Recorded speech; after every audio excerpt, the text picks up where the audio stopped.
Hey there! You've probably seen this question floating around the internet. It's one of those viral math puzzles that sparked debates everywhere, and believe it or not, it's super easy to trip up on. So let's solve it step by step, nice and clear. Oh, and if you already know the answer, drop it in the comments below. We'd love to hear from you. To get this right, we need to follow the order of operations. You might have heard of PEMDAS. Parentheses first, then exponents, multiplication and division from left to right, and finally addition and subtraction from left to right. First, we need to solve what's inside the parentheses. We've got 2 plus 2. That's pretty straightforward.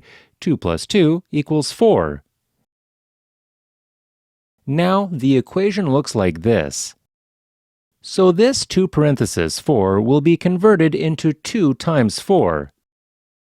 Okay, parentheses are done. Now we're left with 8 divided by 2 times 4. Here's where people sometimes get mixed up. Do we divide first? Multiply first. PEMDAS tells us that multiplication and division are on the same level, so we go from left to right. So let's start from the left. 8 divided by 2.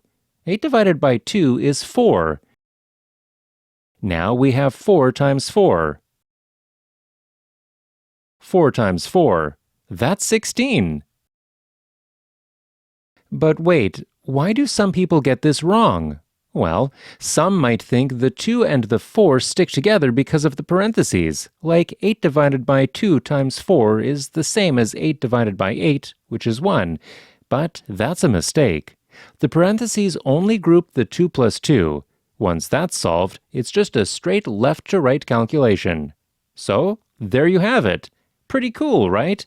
If you followed along and got 16, or if you have a different take, let us know in the comments.